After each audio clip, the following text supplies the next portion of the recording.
নমস্কার। আচ্ছা, নিজেদের আর্থিক ভবিষ্যৎ নিয়ে আমরা কে না ভাবি বলুন। আজকের এই আলোচনাটা ঠিক সেই বিষয় নিয়েই। আমরা অনেকেই মনে করি টাকা জমিয়ে রাখলেই বুঝি সব হয়ে গেল, কিন্তু আসলেই কি তাই? চলুন আজ জেনে নেওয়া যাক শুধু টাকা জমানোটাই কেন যথেষ্ট না, আর কিভাবে বিনিয়োগ করে সেই টাকাকে আমাদের ভবিষ্যতের জন্য কাজে লাগানো যায়। শুরুতেই একটা জরুরি প্রশ্ন। আচ্ছা, আমরা যে টাকা ব্যাংকে বা বাড়িতে জমিয়ে রাখি, সেই টাকাটা কি দিন দিন তার কেনার ক্ষমতা হারাচ্ছে? এই প্রশ্নটার মধ্যেই কিন্তু আজকের আলোচনার আসল কারণটা লুকিয়ে আছে। চলুন এর উত্তরটা খুঁজে বের করা যাক। তো আমাদের আজকের আলোচনার রোড ম্যাপটা ঠিক এই রকম। প্রথমে আমরা দেখব টাকা জমিয়ে রাখার পেছনের একটা লুকানো সমস্যা। তারপর জানব কিভাবে বিনিয়োগ একটা সুরক্ষিত ভবিষ্যতের চাবিকাঠি হতে পারে। এরপর আসবে ঝুঁকি আর লাভের কিছু বেসিক নিয়ম। আর শেষে দেখব ছোট ছোট সিদ্ধান্ত কিভাবে সময়ের সাথে সাথে বিশাল একটা প্রভাব ফেলে। চলুন তাহলে প্রথম ধাপে যাওয়া যাক। টাকা জমানো যে একটা দারুণ অভ্যাস, তা নিয়ে কোনো সন্দেহ নেই। কিন্তু প্রশ্ন হলো, শুধু জমিয়ে রাখলেই কি ভবিষ্যৎ সুরক্ষিত হয়, নাকি এর আড়ালে এমন কোনো শত্রু লুকিয়ে আছে যা আমাদের জমানো টাকাকে একটু একটু করে খেয়ে ফেলছে? চলুন সেই রহস্যটাই ভেদ করা যাক। এই যে লুকানো শত্রুটার এর একটা গালভরা নাম আছে, মুদ্রাস্ফীতি বা ইনফ্লেশন। ব্যাপারটা আসলে খুবই সোজা। সময়ের সাথে সাথে সবকিছুর দাম তো বাড়তেই থাকে, তাই না? তার মানে কি দাঁড়ালো, আজ ১০০ টাকা দিয়ে আপনি যা কিনতে পারছেন, ১ বছর পর ঠিক সেটাই কিনতে আপনার আরও বেশি টাকা লাগবে। সোজা কথায়, আপনার টাকা কেনার ক্ষমতা, মানে তার আসল ভ্যালু, দিন দিন কমে যাচ্ছে। আর ঠিক এই জায়গাতেই সঞ্চয় আর বিনিয়োগের মধ্যে মূল পার্থক্যটা পরিষ্কার হয়ে যায়। দেখুন, সঞ্চয়ের ক্ষেত্রে টাকা খুব ধীরে বাড়ে, এতটাই ধীরে যে মুদ্রাস্ফীতির গতির কাছে প্রায় হেরে যায়। এটা জরুরি, কিন্তু হয়তো ছোটোখাটো কম সময়ের লক্ষ্যের জন্য। অন্যদিকে বিনিয়োগের আসল উদ্দেশ্যটাই হলো এই মুদ্রাস্ফীতিকে হারিয়ে দেওয়া, টাকাকে আরও দ্রুত বাড়িয়ে তোলা, যাতে দীর্ঘমেয়াদে বড় সম্পদ তৈরি করা যায়। বেশ, সমস্যাটা তো বোঝা গেল।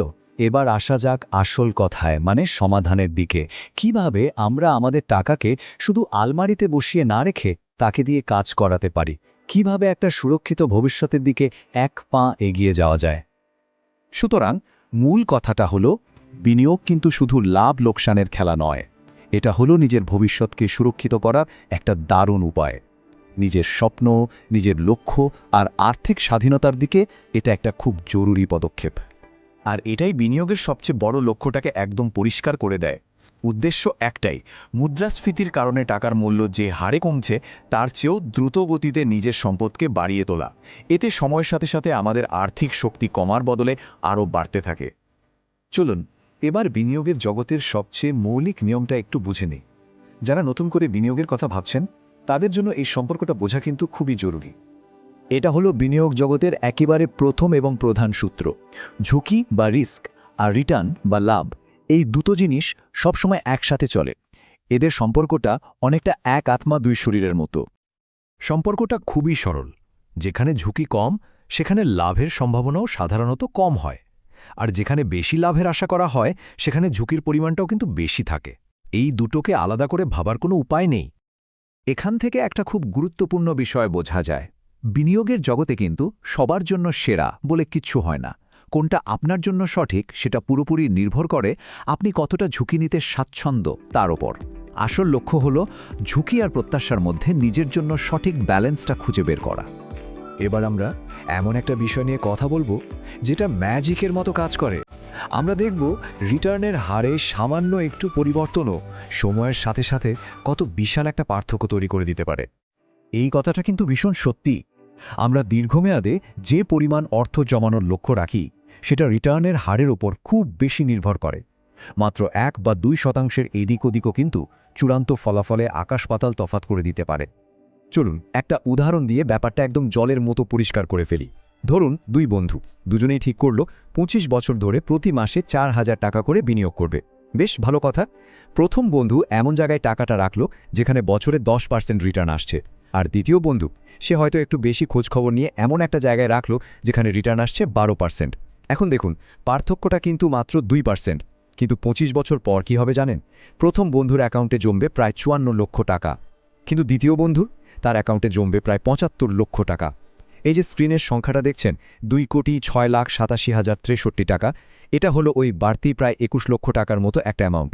ভাবুন একবার, শুধু ২% বেশি রিটার্নের জন্য এত বড় একটা পার্থক্য। এটাই হলো চক্রবৃদ্ধি বা কম্পাউন্ডিংয়ের জাদু। আমরা আলোচনার প্রায় শেষের দিকে চলে এসেছি। চলুন এতক্ষণ যা কিছু জানলাম তার থেকে সবচেয়ে জরুরি বিষয়গুলো একবার গুছিয়ে নিই।